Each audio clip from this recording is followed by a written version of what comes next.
Guys, இன்னைக்கு நாம இந்த சஸ்பென்ஸ் கொரியன் டிராமாவோட 6th எபிசோட் தான் பார்க்க போறோம். போன எபிசோட் கடைசியில அந்த சூஹோ மாடியில இருந்து குதிச்சு தற்கொலை பண்ண ட்ரை பண்ணி இருந்திருப்பான். இப்ப அவனை ஹாஸ்பிட்டல்ல அட்மிட் பண்ணி டாக்டர்ஸ் எல்லாம் சர்ஜரி பண்ணிட்டு இருக்காங்க. அவனோட தலையில ஏற்கனவே கட்டு இருக்கு. இப்ப நெஞ்சு பக்கத்துல வயிற்று பக்கத்துல எல்லாம் நிறைய ஆபரேஷன் நடந்துட்டு இருக்கு. வெளியில அவனோட அம்மா உட்காந்துட்டு இருக்காங்க. அவங்க மூஞ்சிய பார்த்தாலே தெரியுது பயங்கர உக்கிரமா இருக்காங்க. இதுல வேற உள்ள ஆபரேஷன் பண்ணிட்டு இருக்கும் போதே சூஹோக்கு ஹார்ட் அட்டாக் வந்துருச்சு. சிபிஆர் எல்லாம் பண்ணி டாக்டர் ரொம்ப கஷ்டப்பட்டு இருக்காங்க. இவன் மட்டும் இப்ப பிழைக்கல. நம்ம ஹீரோ தான் பாவம். இப்பதான் நியூஸ் கேட்டு ஹீரோ ஹாஸ்பிட்டலுக்கு வரா. இன்னொரு பக்கம் நம்ம ஹீரோ அவன் ஹீரோயினை பார்க்க போனான்ல, இப்ப அவகிட்ட உட்காந்து பேசுறான். உனக்குள்ள நிறைய கஷ்டம் இருக்குன்னு எனக்கு தெரியும், தனியா கஷ்டப்படாத, எதா இருந்தாலும் என்கிட்ட சொல்லு, உனக்காக நான் எப்பவுமே இருப்பேன். அதுக்காக உன்னை நான் வற்புறுத்தவும் விரும்பல.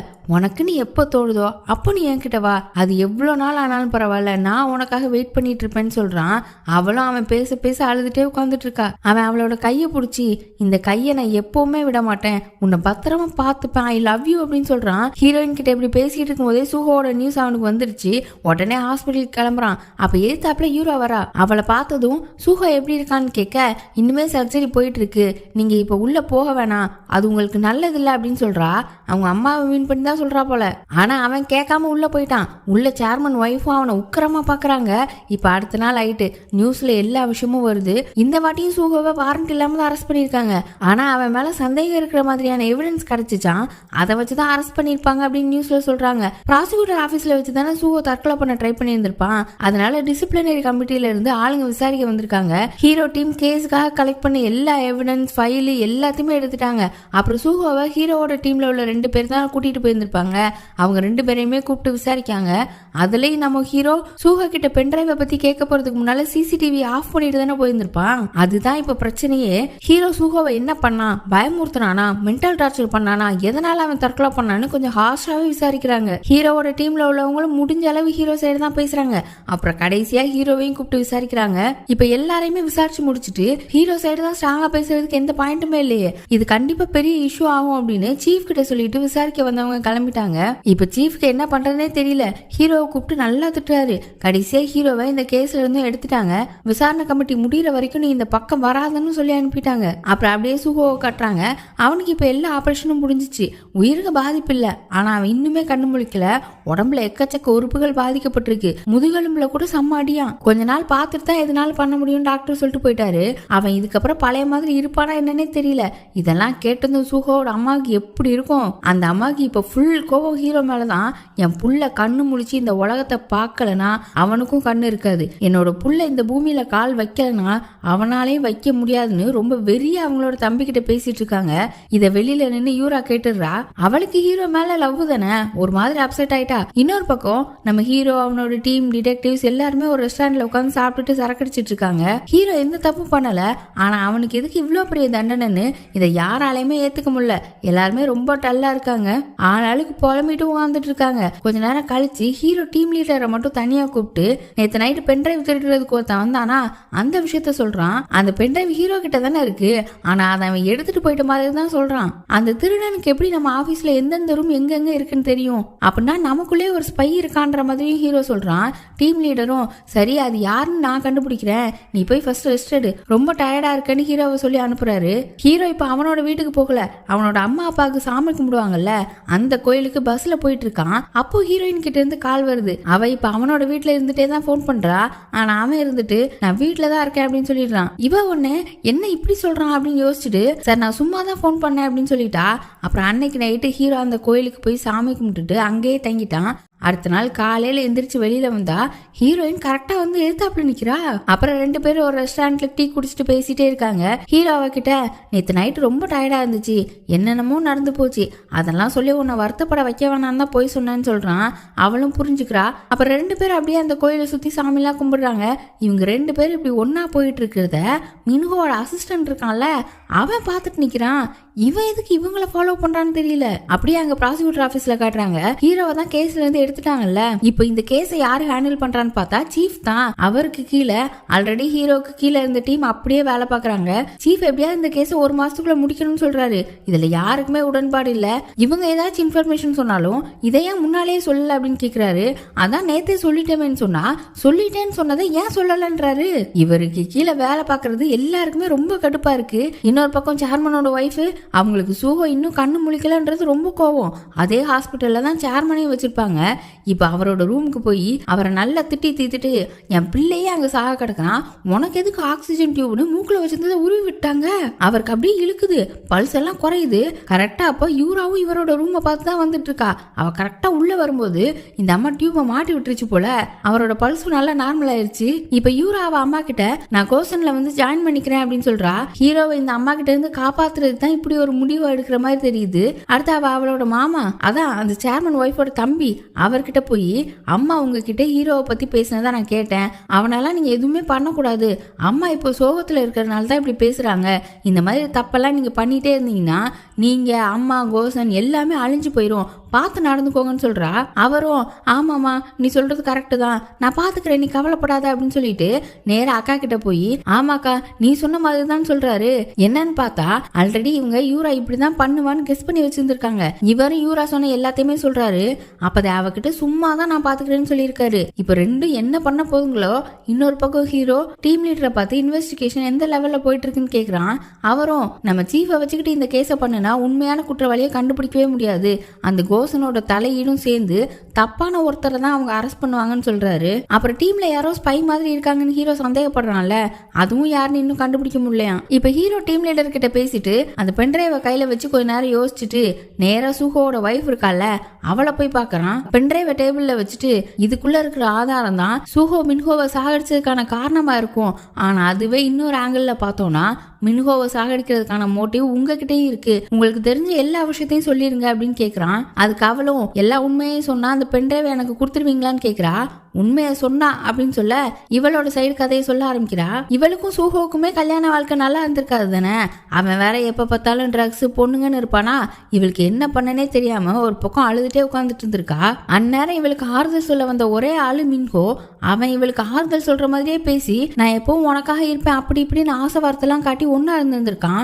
அப்படி இவங்க ரெண்டு பேரும் ஒன்னா இருக்கிற விஷயத்த வீடியோவும் எடுத்திருக்கான். அதை இவளுக்கு போட்டு காட்டி பிளாக்மெயிலும் பண்ண ஆரம்பிச்சிருக்கான். எதுக்காக பிளாக்மெயில் பண்ணானா, இந்த குடும்பத்துல இவ கல்யாணம் ஆகி வந்ததுக்கு அப்புறம் இவளுக்குன்னு ஷேர்ஸ் கொடுத்திருப்பாங்க, அதை அவனுக்கு எழுதி கொடுக்கணுன்றதுக்காக தான். அப்ப இவளே இந்த மின்ஹோ ஏமாத்த தான் செஞ்சிருக்கான்.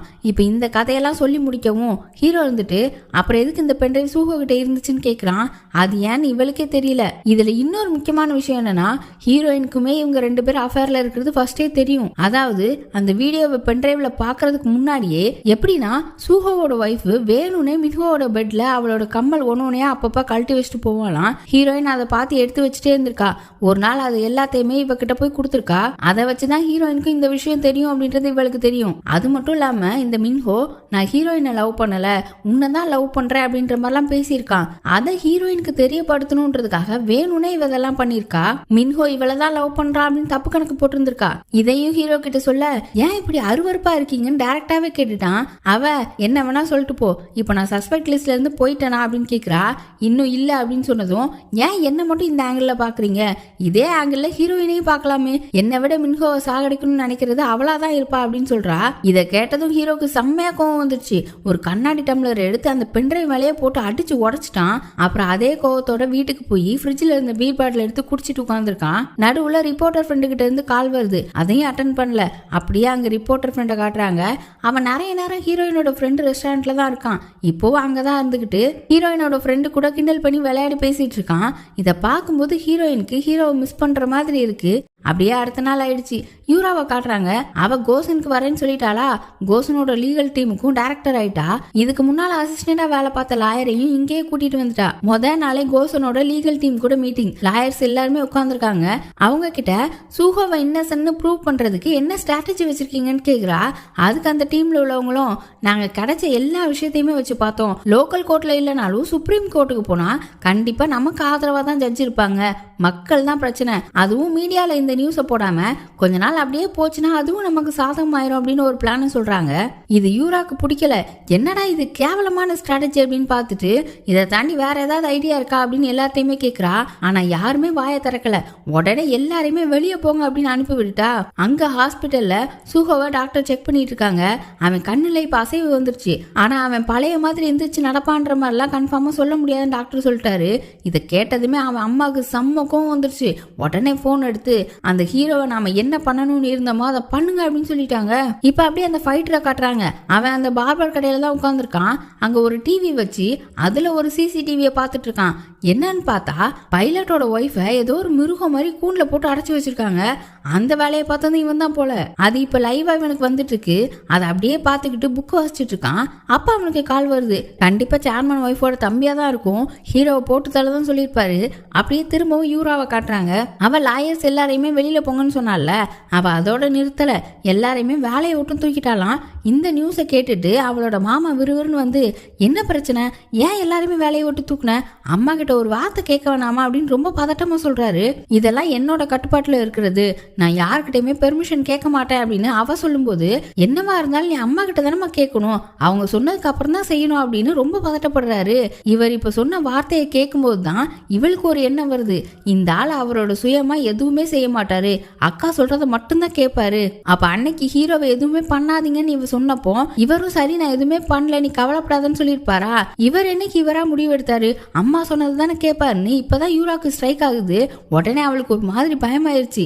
இப்ப உங்களோட பிளான் எது வரைக்கும் போயிருக்கு, உடனே அதை நிறுத்துங்கன்னு சொல்றா. அவர் ஒரு மாதிரி மூஞ்ச பாவமா வச்சுக்கிட்டு, எல்லாமே என் கையை மீறி போயிடுச்சு அப்படின்னு சொல்றாரு. யூராக்கு கண்ணெல்லாம் கலங்குது. அப்படியே நம்ம ஹீரோவை பார்த்தா அவன் ரோட்டோரமா நடந்து போயிட்டு இருக்கான். அவன் பின்னாலேயே அந்த ஃபைட்டர் ஃபாலோ பண்ணி வரான். அங்க யூரா அவ அம்மாவுக்கு கால் பண்ணிக்கிட்டே இருக்கா. ஆனா அவங்க எடுக்கவே மாட்டேங்கிறாங்க. இங்க இந்த ஃபைட்டர் கையில கிளவுஸ் எல்லாம் போட்டுக்கிட்டு ஹீரோ பின்னாலேயே போயிட்டு இருக்கான். ஹீரோக்கு ஒரு கட்டத்துல புரிஞ்சு போச்சு, நம்மளை யாரோ ஃபாலோ பண்றாங்கன்னு டக்குன்னு ஓட ஆரம்பிச்சிட்டான். இந்த ஃபைட்டரும் பின்னாலே துரத்த ஒரு குட்டி சந்து மாதிரி இருக்கு, அதுக்குள்ள போய் ஹீரோ ஒளிஞ்சுக்கிட்டான். அப்பாடா தப்பிச்சிருவான்னு பார்த்தா நம்மளால அந்த ஃபைட்டருக்கு பின்னால வந்து அட்டாக் பண்றான். சான்ஸ் கிடைச்சப்பவே எஸ்கேப் ஆயிருந்திருக்கணும். இப்ப நல்லா இந்த ஃபைட்டர் கிட்ட மாட்டிக்கிட்டான். ஹீரோ எவ்வளவு வாட்டி அட்டாக் பண்ண ட்ரை பண்ணாலும் முடியவே இல்லை. ஒரு அடி கொடுத்துட்டு 10 அடி வாங்குறான்.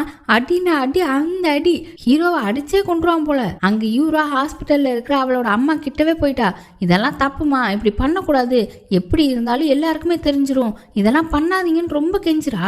ஆனா அந்த அம்மா அது பாட்டுக்கு கேஷுவலா டீ குடிச்சிட்டு உட்காந்துருக்கு. எப்படியோ கெஞ்சி பார்த்திருப்பா, ஆனா நடக்கவே இல்லை. கடைசியில நான் அவனை லவ் பண்றேன் அப்படின்னு சொல்லியும் பார்த்திருப்பா.